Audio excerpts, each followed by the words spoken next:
SpaceX and Tesla. Today it would be tough to find two companies enjoying greater popularity. Yet, not so long ago, both of them were relatively unknown, and astonishingly, both were teetering on the brink of bankruptcy at the exact same time. Today, we're going to find out how Elon Musk accomplished something no other CEO had ever done. He built two companies simultaneously, saved both from failure, and turned them into multi-billion-dollar enterprises. In the early 2000s, Elon Musk did what any entrepreneur dreams of. He sold his company for over $1 billion, personally receiving $165 million.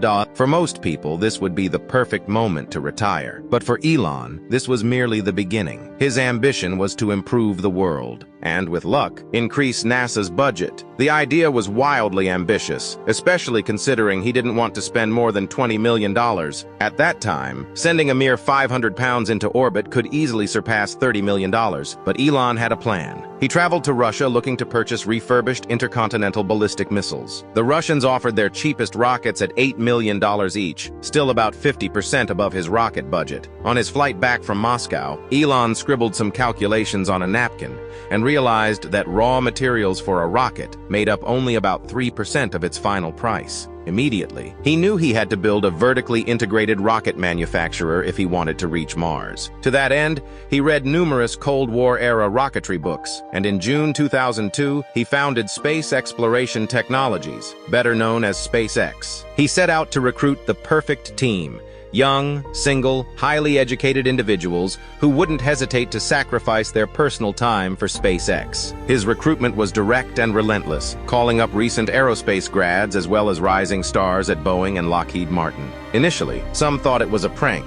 but within a year he'd assembled some of the brightest engineers in the country. They would go on to design nearly everything in-house, from engines and rocket bodies down to intricate circuitry. Often, these engineers created stronger, lighter parts at a fraction of the standard cost.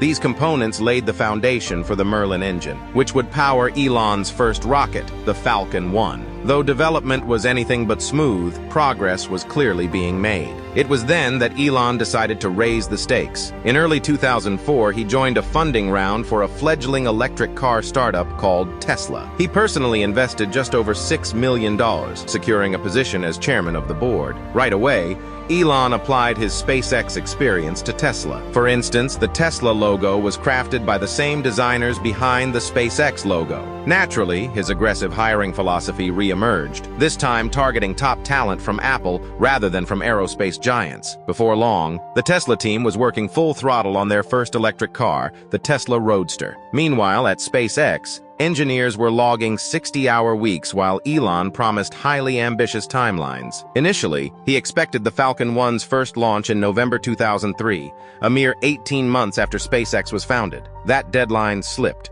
and the Falcon 1 wouldn't take flight until March 2006, when it soared for just 41 seconds before crashing back down. For Tesla, 2006 was also pivotal. In July, the Tesla Roadster made its public debut and booked 100 pre-orders on the very first day. However, like the Falcon 1, scaling production proved troublesome. Tesla's CEO Martin Eberhard had set unrealistic deadlines. The original plan was to deliver the Roadster in early 2007, but a chain of manufacturing setbacks kept pushing production further away. Eventually, Eberhard's poor handling of the project led to his removal, leaving Elon to take the helm.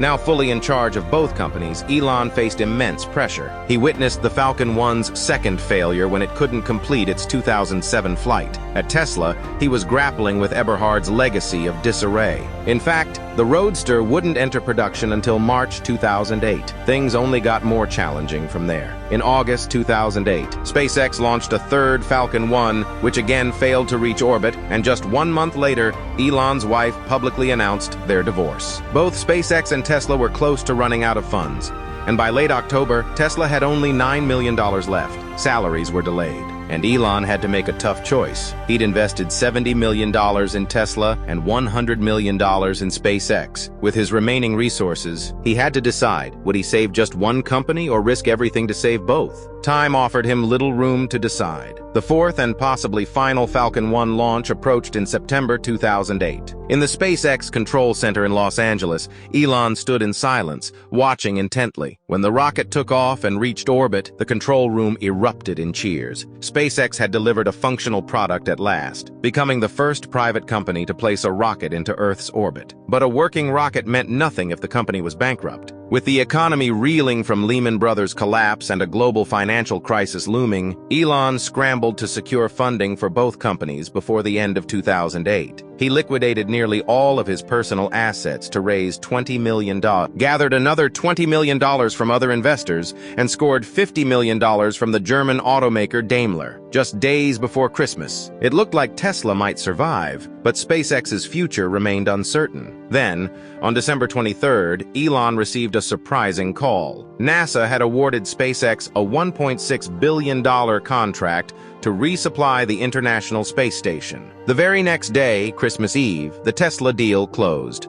Both companies were saved at the 11th hour. In later interviews, Elon recalled those final December days vividly. "I remember waking up on the Sunday before Christmas in 2008 and thinking, man, this is the closest I've ever come to absolute failure." We had 2 or 3 days left to close Tesla's financing, and despite the successful fourth launch, SpaceX was still strapped for cash. It was looking grim, and I considered the possibility that both companies might collapse. So no matter what struggles Elon Musk faces today, it's worth remembering that a decade ago he overcame what seemed impossible. In any case, thank you so much for watching. See you again soon, and until then, stay smart.